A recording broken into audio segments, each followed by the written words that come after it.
old boy with a big mouth. I can blend right in with a loud ass crowd. Party people coming unwound. Gonna open up the throttle when the sun goes down. Ain't heard anything, so why not? Turn up the tunes and line up the shots. Take it to the woods when we leave the bar. Can't stop, gotta party like a redneck rock star. What is up, everybody? It is a beautiful morning. Birds are chirping. The sun is shining. Only for a little bit. It's going to start raining. So we are going to cover today changing the brake light on an 07 Durango. Not exactly step by step, but for the most part, it should correlate to most of those similar body type style SUVs.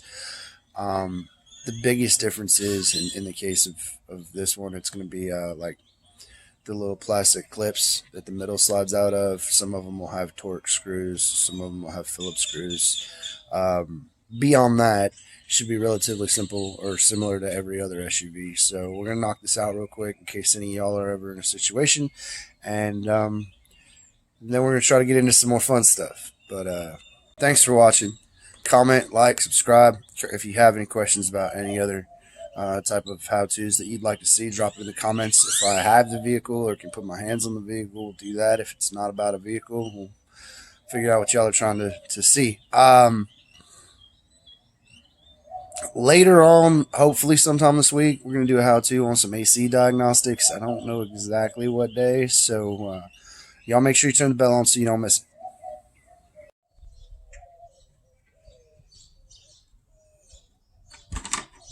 So, they make a tool for this, but all of my stuff's not unpacked yet.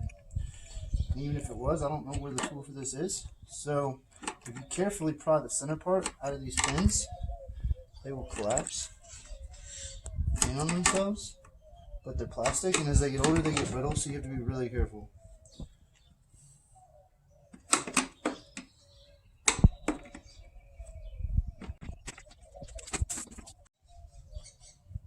A lot of times it'll be a screw, sometimes it's Phillips, sometimes it's Torx, but these are like body panel clips.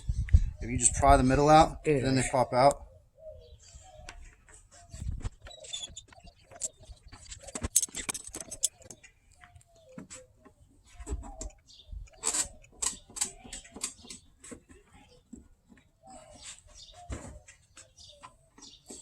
And probably don't want to crack the lens on the tail light because then your girlfriend's going to beat you up. Again, these are just little ball fittings that pop into rubber. If you're just patient with them, they'll do what you want. We're going to unplug this if it'll come unplugged, just to give us some more room.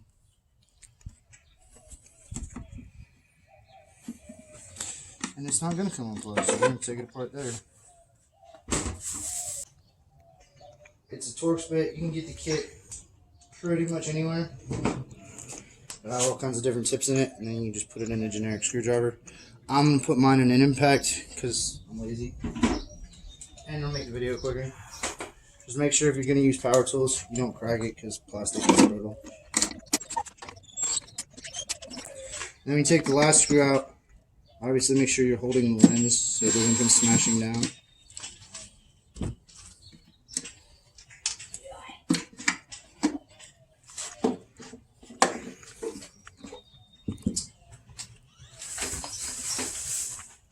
Bulbs, any hardware store, box store, or auto parts store. Auto parts people can tell you which bulbs it is from the computer. Most of your box stores will have a book. You just look it up for your year and model.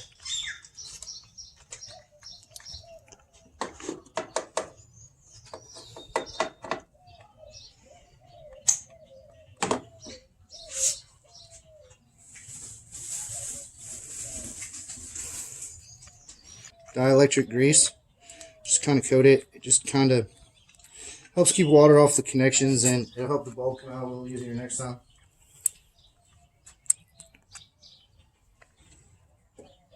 Try not to get it on the bulb like I just did because it'll get really hot and crack it. Also, with the old school bulbs, it's not so important, but if you have LEDs or halogens, never touch the bulb with your skin, the acid in your skin. It'll mess the bulbs up. And this is a good time to check, no frayed wires. The tape's a little a little off, but no frayed wires. Everything's clean, dry.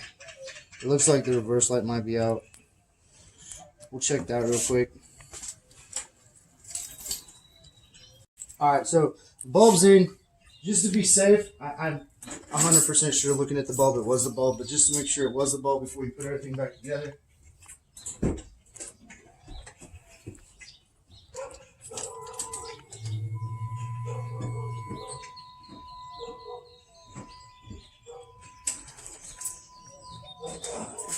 Also, you don't really have to do this, but just for ease of next time, we're going to put a little grease on all of those pressure connectors, including the one that I apparently dropped on the ground.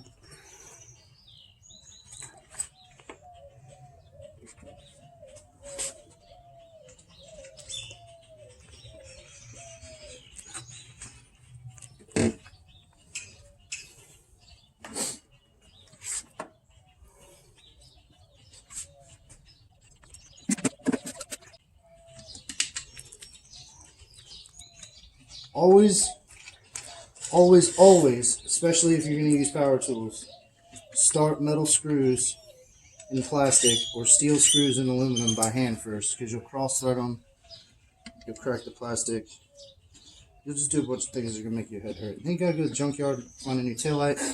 The junkyard's about to close in 45 minutes, so we're not doing that today. Again, with power tools, less is more. And anytime, this one's only 3, so it probably wouldn't be an issue. But anytime you have a lot of screws on something, you don't want to tighten them all the way down on the first try. Kind of get them started in a cross pattern, just to make sure everything lays down flush and sealed.